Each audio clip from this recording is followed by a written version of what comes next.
Hi, my name is Randy Agert, and this is a brief introduction to pragmatics. Speech acts, direct versus indirect.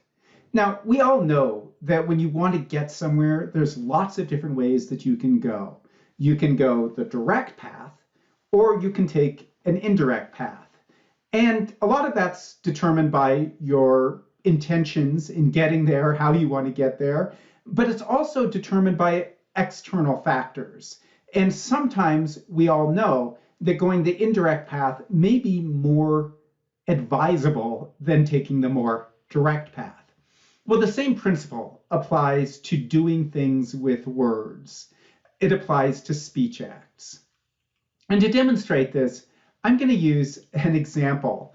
Now, imagine that this woman really likes haggis, and she wants her sister to cook haggis for her. So what does she say?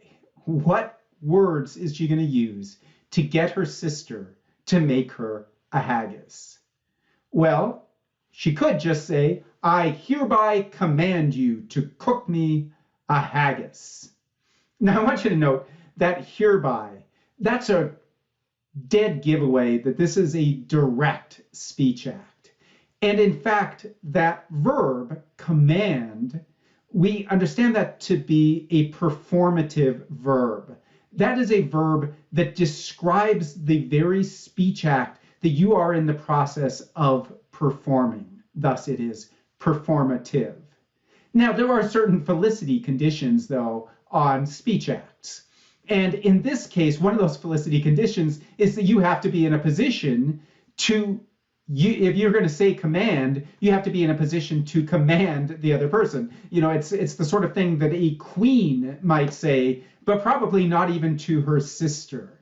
So perhaps she would take a different route and use a different sort of performative verb and say, I hereby request you to cook me a haggis. Now that sounds odd at best, right? That's not the way that you would usually say that. It's a very direct, very performative way of making a request. But there are probably other ways that you would say the same thing, like, cook me a haggis. Now, that's very direct. That's a very direct speech act. However, it probably isn't going to succeed. And so we know, as speakers of the language, that we may need to soften something like that and say, cook me a haggis, please? Well, that might work.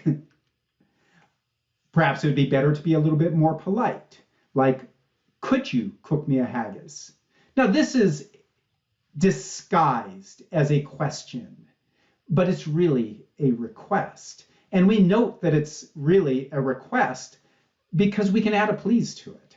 Could you cook me a haggis, please? It's still, to some degree, a direct speech act, I would argue. Perhaps we're looking at a continuum between direct and indirect. Another way of saying it would be, would you cook me a haggis? Note that you can also add a please to that one. Would you cook me a haggis, please? How about, do you mind cooking me a haggis? Please? Would it be possible for you to cook me a haggis?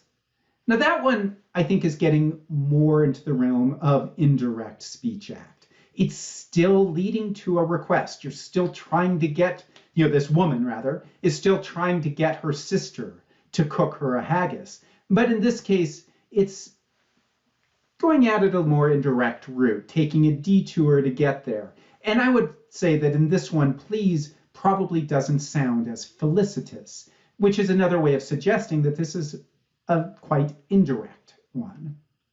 Or, boy, I'd love a haggis. And I think that in a situation like this one, we all recognize that this is an indirect request when you say something like that, but it's still very indirect. And notice that please would probably sound very out of place there. Boy, I'd love a haggis, please. How about, you know what my favorite dish that you make is? Your haggis. Now, again, I think her sister is going to recognize that this is a request, but there's plausible deniability at this point. And she's just saying, oh, I was just commenting, that I really like your haggis. It's wonderful. It's not necessarily that I was asking you to do that. And that's part of the reason that we do things indirectly, is because it's perhaps a little more polite, where you're not on the record of actually requesting something. Whereas if you just say, cook me a haggis, there's not much a way of getting around what you were doing in that case.